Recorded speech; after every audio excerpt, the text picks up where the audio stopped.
This first case Articles on the Go feature is titled Preoperative Patient Assessment and Preparation, Inefficiencies and Its Impact to Your Bottom Line. Written by Paul Wafer, BS, MBA, RN. The decision between a physician and a patient to embark on a course of surgical intervention typically requires that the patient be informed of all the risks, benefits, and alternatives, and agree to a course of action.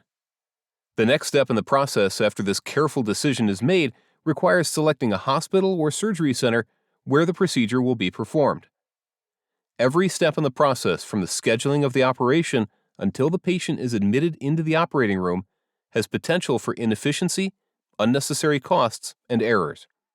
This article will discuss some of these inefficiencies and potential methodologies for minimizing their impact. 1. Scheduling the case. The typical scenario for scheduling a case is for the surgeon or the surgeon's office staff to call the operating room scheduler at the selected facility. If the scheduler is on another call, you could be placed on hold for several minutes while other calls are handled. Once you are able to talk to the scheduler, you must provide a lot of verbal information, including the procedure to be performed, the demographic information on the patient, insurance information, and the desired date and time for the procedure. This may require some negotiation and time. Since this information is provided verbally, there is potential for errors to occur at this point in the process. Offices that have a good relationship with the surgical scheduler and/or have block time may be able to go more high-tech and fax over a scheduling form with the patient information. While this process has the potential to reduce errors, there is still the potential to lose or misplace a faxed form. This process also requires phone calls back to the office to confirm that the cases were scheduled. A busy surgery department may have multiple people working in the scheduling office. Even in hospitals that have centralized scheduling, the number of staff allocated to the operating room usually outnumber the staff provided for other services.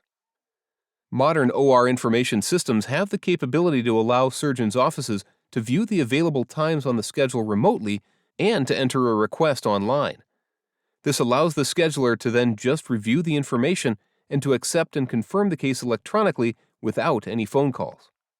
This could potentially eliminate up to 80% of the phone calls to the area and dramatically reduces the potential for errors. This improves efficiency for the physician's office as well as the hospital. A surgery scheduler making $20 per hour could cost the hospital upwards of $50,000 per year with benefits. 2. Preoperative nursing assessment of the patient.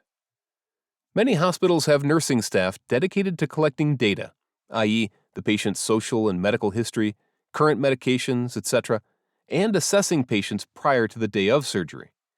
This is done to ensure that the patient is medically prepared for the operation, reduce the potential for cancellation the day of surgery, and to decrease the time required to prepare the patient on the day of surgery by providing education and instructions.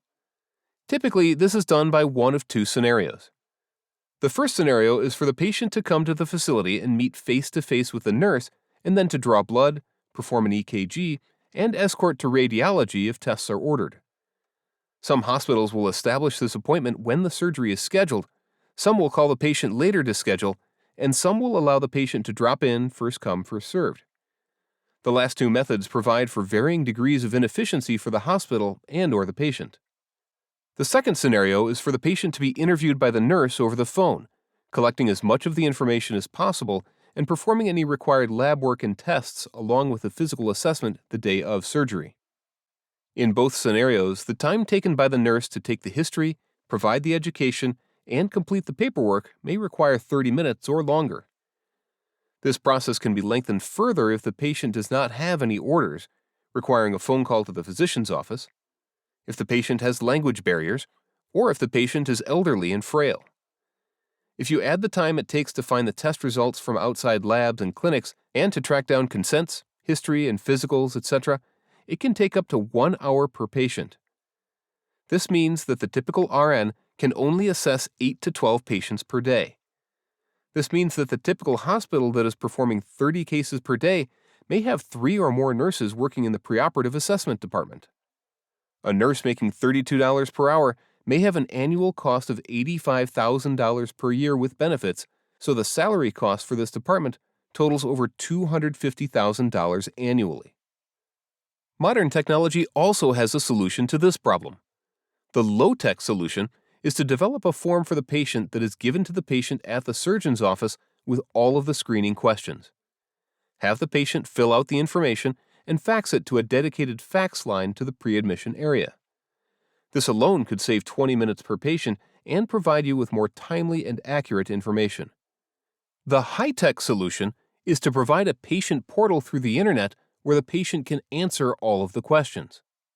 Using either the low-tech or high-tech solution allows the nurse to review the information more quickly and, with the help of established criteria from the anesthesia department, determine if the patient needs to come to the hospital prior to the day of surgery for further evaluation and testing. While compliance may be low initially, a solid communication and implementation plan should be able to entice at least 50% of patients to use this option. Even the reduction of 1 FTE in this area has a positive financial impact on the organization. The cost of delays. When the processes above are executed properly, the likelihood of a delay in getting the procedure started on time is reduced. Perioperative nurses will tell you that except for late arrival by the physician, the greatest impact to on-time starts is the preoperative preparation of the patient. It is my experience that if these preoperative issues are resolved, late arrivals are also less likely. So, what is the cost of this inefficiency? If you use an average net revenue of $22 per minute of surgery, there is a lost opportunity of $1,320 per hour of delays. Reducing delays a total of 60 minutes per day translates into $343,200 annually before write-offs. Simply put, while inefficiencies in these processes abound, there are tremendous opportunities for savings available with the proper approach to technology and simple foresight into how to best utilize your provider's time and your patient workflow. As always, thanks for listening to this episode of First Case Articles on the Go.